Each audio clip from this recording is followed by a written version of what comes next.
ఏ రకంగా వాగ్దానాలు చేసింది, ఆ చేసేటువంటి వాగ్దానాల లోపల ఎంతవరకు నిజాయితీ ఉంది, ఏవి అమలు చేసింది అని చెప్పేసి అందరూ కూడా ప్రజలందరూ కూడా ఈరోజు చూస్తున్నారు. ఆ చూసినటువంటి ప్రజలందరూ కూడా ఈరోజు ఈ ప్రభుత్వానికి వ్యతిరేకంగా ఒక ఏకమై ఉద్యమాలు చేయడం జరుగుతున్నది. మరి ఆ రోజు ధర్నాలు లేనటువంటి రాష్ట్రంగా నేను తీర్చిదిద్దానన్నటువంటి కేసీఆర్ మరి ఈరోజు ప్రతి గ్రామం లోపల కూడా ధర్నాలు చేస్తున్నటువంటి దృశ్యాలు మనం చూస్తున్నాము. మరి ఏమైంది ఈరోజు? ఆ రోజు ఇచ్చినటువంటి మాట ఏమైంది?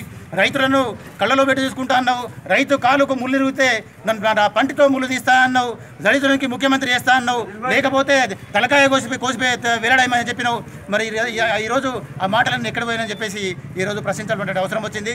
ఈరోజు గ్రామస్థాయి లోపల పార్టీ పతనం మొదలైందని చెప్పేసి భయభ్రాంతులకు గురై ఈరోజు కేసీఆర్ గారు రైతు సమన్వయ సమితులు అని చెప్పేసి ఈరోజు వాళ్ళ కార్యకర్తలు మాత్రమే, కేవలం టీఆర్ఎస్ కార్యకర్తలు మాత్రమే తీసుకొని కనీసము అందులోపల ఉన్నట్టు సమన్వయ సమితులు ఉన్నటువంటి సభ్యులు రైతులుగా కానటువంటి పరిస్థితి, ఈరోజు రైతు అంటే ఏంది కూడా తెలియనటువంటి పరిస్థితి ఈ సమన్వయ కమిటీ సమితి లోపల ఉన్నటువంటి దృశ్యాలు మనం చూస్తున్నాము.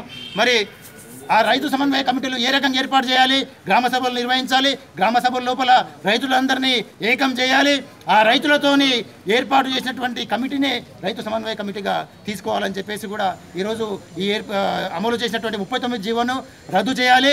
ఈ జీవో ద్వారా ఏదైతే ప్రభుత్వము కార్యకలాపాలు చేపడుతున్నదో రాబోయే రోజుల్లో ఎన్నికల లోపల వాళ్ళు గెలుపొందడానికే వారు ఈ రకమైనటువంటి జీవోలను రాజ్యాంగానికి విరుద్ధంగా ఈ జీవులను ప్రవేశపెట్టి రైతులకు అన్యాయం చేస్తుంది, ప్రజలకు మభ్యపెడుతుంది. ఎవరు కూడా నమ్మొద్దు. రాబోయే రోజుల లోపల ఈ ప్రతిపక్షాలన్నీ కూడా ఏకమై ఉద్యమాలు చేసి ఈ ప్రభుత్వ ప్రజా వ్యతిరేక కార్యకలాపాలకు వ్యతిరేకంగా మేము పోరాడుతూ ప్రజలను కాపాడుకోవాల్సినటువంటి పరిస్థితి మాకు ఉందని చెప్పేసి కూడా మీ ద్వారా తెలియజేస్తున్నాం.